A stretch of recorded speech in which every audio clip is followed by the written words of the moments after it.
because they threatened to go down for the mountains to burn Marawi. So go ahead, be my guest. We will wait for you there. In 2017, the ISIS-backed Maute group and Abu Sayyaf launched an attack on the Islamic City of Marawi with the aim of creating an Islamic State territory in the Philippines. This led to a bloody 5-month battle which displaced over 1 million people and left the city completely devastated. I met with my friend Jason, a resident of Marawi at the time of the siege, to learn about the Maranao people and their customs, the battle and the extremist groups that caused it, and see how the city is being rehabilitated. This was actually the famous welcome arc, but it hasn't finished yet. They did not put the welcome to Marawi, but this is the welcome arc of Marawi. Ah, yeah. The one that says the Islamic City of Marawi. Yeah. Is it the only Islamic city in the Philippines? Yeah. The only Islamic city. When you go to Basilan, there's no Islamic city there. You go to Sulu, there's no Islamic. Even though it is very dominated by Muslim individuals. Wow.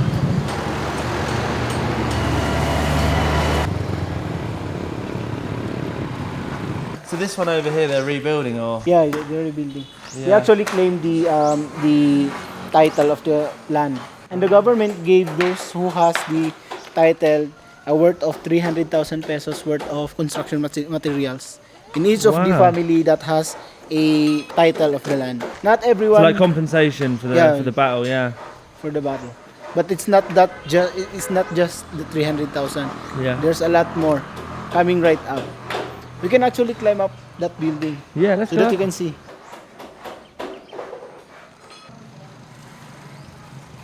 Here we are, City of Marawi. Can't really sort of describe what it feels like to be here and see these places. It's incredibly sad to see all of their kind of livelihoods being completely destroyed. Jason was saying that they are being given compensation, 300,000 pesos in construction costs back to them, but I mean the devastation is just unbelievable. Absolutely unbelievable. That's a bullet hole. So many bullet holes, yeah. Especially up there as well. On the top of the building. There's a lot of buildings here. There's like 3-story buildings. Yeah. But during the battle, it has been completely destroyed. Yeah. Because of the airstrike. Because it was going on for what, 6 months, 5 months? Approximately 6 months. 6 months, yeah. Straight, without sleep. Every day, every night. We always hear the airstrike that you have seen in the news. You can see that. That's the reason why the buildings here are being destroyed. Because of the airstrike. So most of them, will they just be demolished and then rebuilt, or they'll try and fix these, or this will be demolished, I assume? This will be demolished, but they are asking for the owner to come forward. Yeah. They need to ask the owner if they wanted to rebuild this one or demolish. Yeah. So the people that evacuated, where? Oh yeah. That's what I'm trying to tell you earlier. The moment we reached on the peak. Yes. The one. There's actually a relocation site there. Then we can also see when we go to the farm grill. You will see the structures of the relocation site. So they've been there since. They've been there ever since the Marawi siege began. Some of the people live in here in the city was actually transferred to some of the nearest city like Iligan City, Cagayan de Oro. To those who cannot afford the housing, they stayed on the relocation site. And they'll just stay there, I guess. Yeah, until now. There's a color coding. Yeah, that signifies where in the ground zero they live. So that they can identify where in this area they live. They lived originally, yeah. And it's not just Filipino people who are fighting here. Same for following you. Yeah, I've been here multiple times. Imagine these holes here, yeah. Imagine you are being here and you are being watched by many. I can't really imagine. Look at the amount of bullet holes in that one over there. Yeah. That's 1 million bullets, thousands and millions of bullets.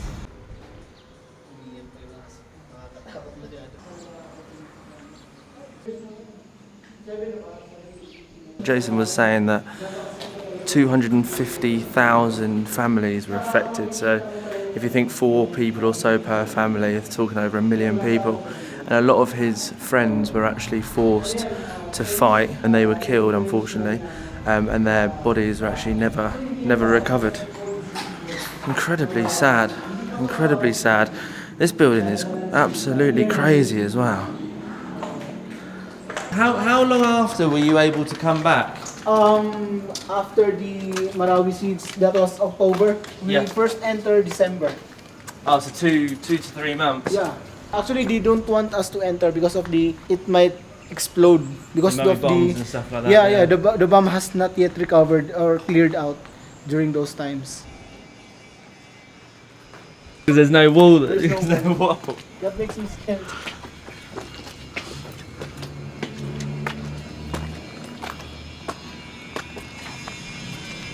Wow, this looks crazy. This bit, doesn't it? It's like a bunker. Yeah, a survival bunker. So here we are at the top of the building. You can see the mosque in the background. It's crazy to think that this was a hideout for the fighters. Absolutely insane, and now it's been completely destroyed by airstrikes, and it's been really sort of left as it was ever since. It hasn't been rebuilt. It's a commercial building. As you can see, I mean, it's completely destroyed like most of the surroundings. The mosque has been completely rebuilt. There's another mosque down the road that's been rebuilt as well. And some government buildings have all been rebuilt too. Jason was saying that when they finally came back into ground zero, this part of the city, that there was a very odd smell. I'm assuming it's probably all the ammunition and stuff like that went off. But yeah, pretty freaky, pretty weird. Don't really know how to feel about being here. It gives you quite it's an odd feeling that so many people obviously went through so much. And it wasn't their fault at all. It wasn't the fault of the people that were here. It was, radicals that decided to invade this place, destroy it. The Philippines government obviously came in and saved the day, but it wasn't the people that are here. It was their fault. It's very sad that they've got to now rebuild, and some of them obviously won't be able to rebuild, and so many passed away. It's heavy. It's very, very, very heavy, but interesting. And we're just getting started as well so far. We've got quite a lot to do today. Yeah.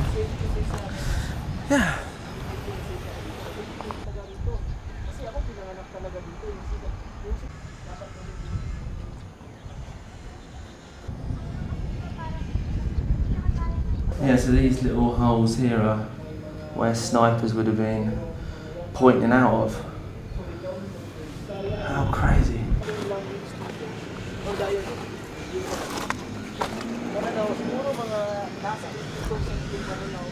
Look at all the bullet holes everywhere. They're literally everywhere. It'd be cool to get that mat, wouldn't it?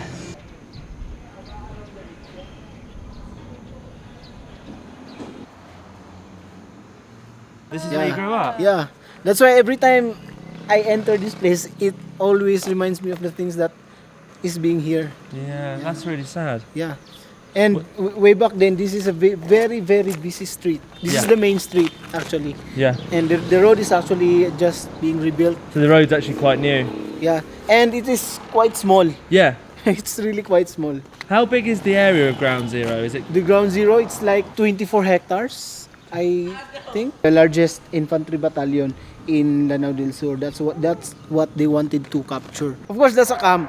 Yeah, it's an there's a lot of army there. That's what they wanted to capture, but then they failed. So they moved in the city. They tried to capture all the people here, and they tried to convince them to join the revolution. Their intention is to capture the attention, the ISIS itself, the international threat. They wanted to have the attention of them so that they can get support from them. Yeah, wow. That's the story. So it's planned for a long time. They planned the attack in Marawi way back 2008, but since they lack of the manpower, the equipments, they postponed. But we are already aware. Of course, we live here, so it's like we are used to it. But we didn't really expect during the time when the 2017 it was being materialized. So 2008 to 2017, it's like 11 years. They prepare, and this is the outcome of they have been trying to. vandalism of the ISIS. It's crazy to think that this clinic that once helped children was used as a hideout for, you know, well, terrorists really. And you can see all the bullet holes and how much damage it's sustained. It really is crazy. Just down the road from the mosque as well.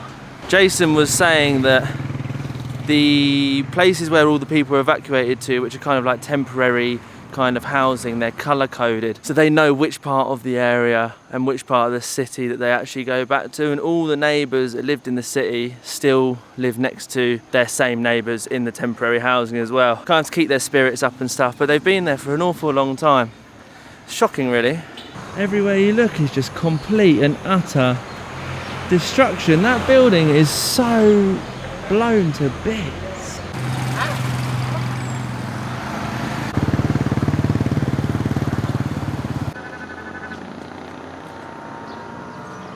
Where they hide when the airstrike comes. They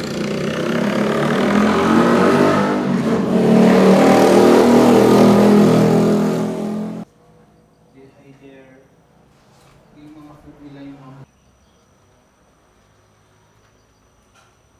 Taliban.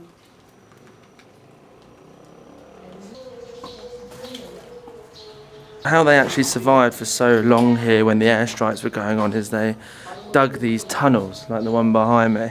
They would essentially just smash from room to room to building to avoid the airstrikes. And this place they actually stayed in for quite a long time. This box here was actually where the terrorists kept all their money, you know, their treasures and stuff like that. Yeah, it's a bit tight. This is how they managed to escape. Yeah, so this is how they would have. Wow, look at that! It's quite scary. It might fall. The wall's like, yeah, it's like bowed, isn't it? Mate, that roof is ready to collapse at any moment. I should throw like a stone at it. Yeah, and this is like another bunker where they were hiding out as well. The destruction is absolutely insane. Look, you can see through here as well.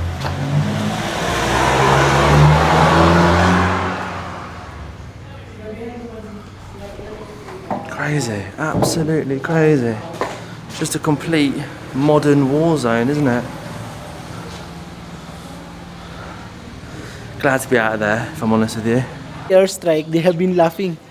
The terrorists are laughing because they could get away. Yeah, they did not being compromised with the airstrike. They are here, and the airstrike was falling there, and on the lower portion. That's why they laughed.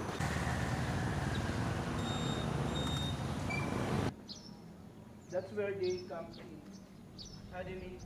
So this is Lake Maranao. This lake actually provides the power for half of Mindanao, so it's a very important lake for the people of Mindanao. All the water comes from here and goes to a huge hydro plant in Iligan, which then, yeah, obviously powers the majority of, well, half of Mindanao. This is what's called the boulevard. They recently kind of built this. There's a lot of bombs that dropped here during the airstrikes. And as you can see, there's loads of kind of unfinished restaurants and stuff. Really, so when the people move back here and the city is handed back over to the original people of Marawi, they've got stuff to do. There's a Ferris wheel where they have carnivals, and then yeah, there's all these restaurants and things for people to do around here, and the lake is absolutely stunning. Jason was saying that it's one of the 15 ancient lakes of the world. It dates back to the Jurassic period, so I was wondering maybe if I could stick my scuba diving gear on and maybe find myself a dinosaur or something, but no, I'm just joking. It'd be amazing to come back here at some point in the future and see kind of how it develops and what it ends up being like. See what it's like when obviously people have returned to sort of like normal life around here, and obviously the devastation and the destruction is all kind of a thing of the past. And see the hustle and bustle, because Jason grew up here. He was saying that he remembers when the streets where we were, where the buildings had all blown up, what he remembers when he was playing there as a kid. It's quite sad, very sad.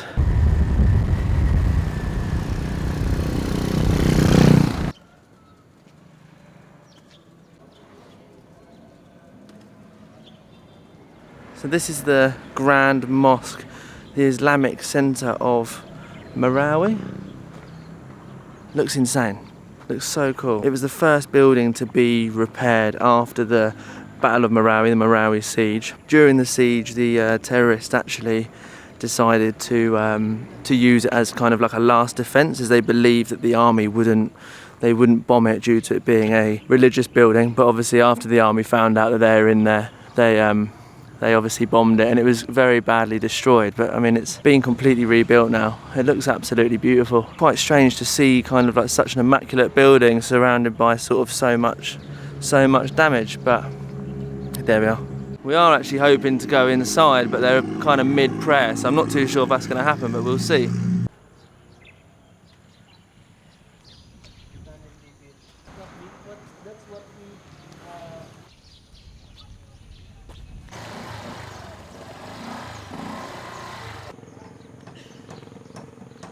Oh, so this isn't the original highway? This is the original highway, but it is quite smaller than before. And this mosque, how about, was this mosque here before? Yeah, it was being renovated. Being renovated. So we've left the Grand Mosque and come to the Peach Mosque, I guess. Hoping we can maybe go in this one, but I'm not 100%. They may be praying as well. But we'll see. I would like to try and go in one. I don't think I've ever been in a mosque before.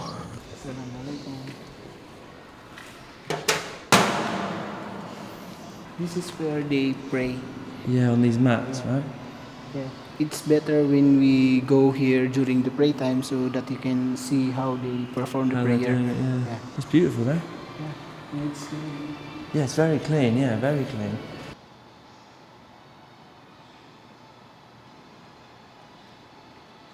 There we go. We've been in the mosque. Pretty cool. This one was actually really badly damaged during the siege as well, but it's been completely rebuilt.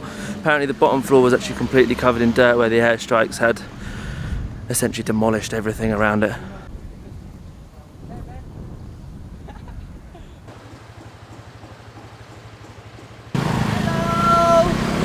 So this bridge was the last access road of the Maute ISIS and the army, which took the last 2 months of the army to take over the bridge. I mean the other portion. This one was really damaged because the army sniper take this position, and the other party, the Maute ISIS, took that watchtower as their sniper position. And they couldn't get them out. Yeah, and they put a car there that has some sort of bomb that the soldier are afraid to cross.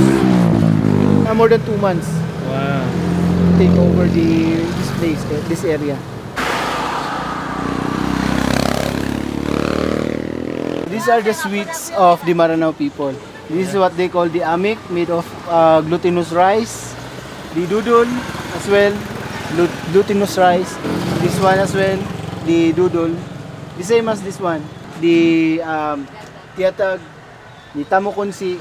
It's like the French fries but a sweet flavor, sweet taste. This one is the identity of the Maranao people. Oh, let's try that. Yeah, Straight out. this one. So There's a smaller one, the smaller version. So one yung mga ito yan.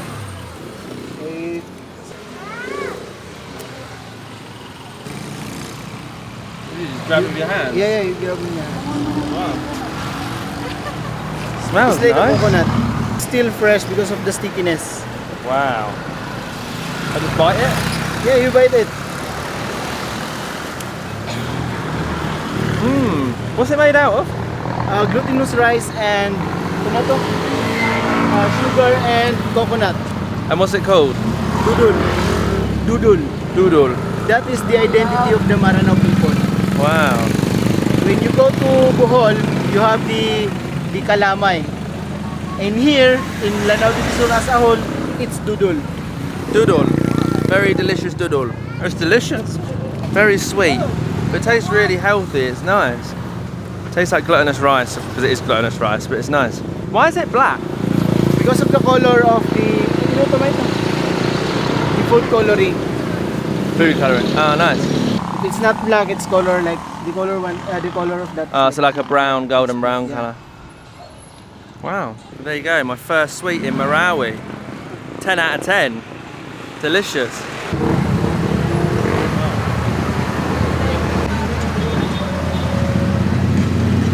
We're at Farm Grill for a bit of lunch. The owner of this restaurant was actually the guy that put me in contact with Jason to organise this tour of Marawi. So I'm really excited to try the food. Just standard Filipino food, nothing special. I don't think it's kind of like anything specific to Marawi. But let's go out there and get some food. I'm pretty hungry. Oh, it's nice in here, isn't it? That view is insane, isn't it? This is like the local hot chocolate, sigwati.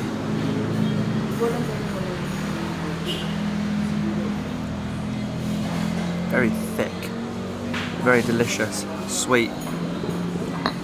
They also have local chocolate bars that are made here. Turmeric and white scallion, 199 pesos each. Oh yeah. So beef rendang, spring rolls or lumpia, and some sinigang.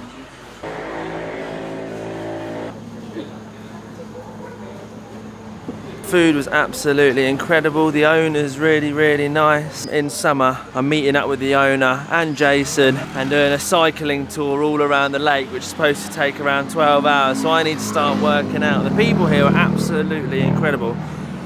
Gonna drive back to Iligan soon and yeah, see how we get on. Oh yeah, so It has a color coding. so they're the temporary houses. Yeah, the temporary. And I think that will also be permanent because the rehabilitation of the Marawi City is has not yet started, especially those houses.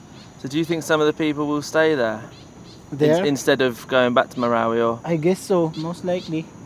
As of the moment. How many of these places are there? These kind of temporary housing places? A lot? Oh, there's a lot of places like this one. The first one is here, sa Gunsungan. The second one is on the Maria Cristina. Oh, you can see it all the way over there, yeah. Maria Cristina, and the other one is on the other side of Lakeview located. And the other one is on this side. Well, there's a lot. Yeah, it's a lot. Imagine 200,000 families. We are going to put them all.